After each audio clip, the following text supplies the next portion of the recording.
नमस्कार दोस्तों, आपका हमारे YouTube चैनल जीवन दर्शन में स्वागत है। आज हम आपको राम सेतु से जुड़ी कुछ जानकारियाँ देंगे। भगवान श्री राम ने लंका पहुँचने के लिए वानर सेना से राम सेतु बनवाया था। कहते हैं कि आज भी यह सेतु विद्यमान है, परंतु राम सेतु को लेकर भारत में सेतु समुद्रम परियोजना के तहत जब इस सेतु को तोड़ने का कार्य किया गया तो हिंदुओं में इसे लेकर रोष उत्पन्न हुआ। फिर विवाद बढ़ता ही गया। हालांकि इस सेतु की काफ़ी हद तक क्षति तो पहुंचा दी गई है। आओ जानते हैं कि राम सेतु के कुछ रोचक तथ्य।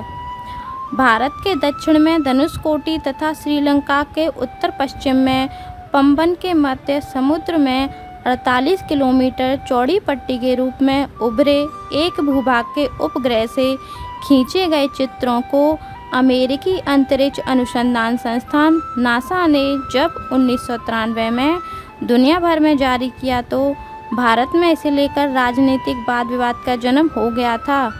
इस पुल जैसे भूभाग को राम का पुल या राम सेतु कहा जाने लगा। राम सेतु का चित्र नासा ने 14 दिसंबर 1966 को जेमिनी 11 से अंतरिक्ष से प्राप्त किया था। इसके 22 साल बाद ISS 1A ने तमिलनाडु तट पर स्थित रामेश्वरम और जाफना द्वीपों के बीच समुद्र के भीतर भूमिभाग का पता लगाया और उसका चित्र लिया। इससे अमेरिकी उपग्रह के चित्र की पुष्टि हुई। दिसंबर 1917 में साइंस चैनल पर एक अमेरिकी TV show ancient land bridge में अमेरिकी पुरातत्वविदों ने वैज्ञानिक जांच के आधार पर यह कहा था कि भगवान राम के श्रीलंका तक सेतु बनाने की हिंदू पौराणिक कथा सच हो सकती है। भारत और श्रीलंका के बीच 50 किलोमीटर लंबी एक रेखा चट्टानों से बनी है और ये चट्टानें 7000 साल पुरानी हैं, जबकि जिस बालू पर ये चट्टानें टिकी हैं वह 4000 साल पुराना है। नासा की सैटेलाइट तस्वीरों और अन्य प्रमाणों के साथ विशेषज्ञ कहते हैं कि चट्टानों और बालू की उम्र में यह विसंगति बताती है कि इस पुल को इंसानों ने बनाया होगा। इस पुल जैसे भूभाग को राम का पुल या राम सेतु कहा जाने लगा। सबसे पहले श्रीलंका के मुसलमानों ने इसे आदम पुल कहना शुरू किया था। फिर ईसाई या पश्चिमी लोग इसे एडम ब्रिज कहने लगे। वे मानते हैं कि आदम इस पुल से होकर गुजरे थे। राम सेतु पर कई शोध हुए हैं। कहा जाता है कि 15वीं शताब्दी तक इस पुल पर चलकर रामेश्वरम से मन्नार द्वीप तक जाया जा सकता था, लेकिन तूफानों ने यहाँ समुद्र को कुछ गहरा कर दिया। 1480 ईस्वी सन में यह चक्रवात के कारण टूट गया और समुद्र का जल स्तर बढ़ने के कारण यह डूब गया।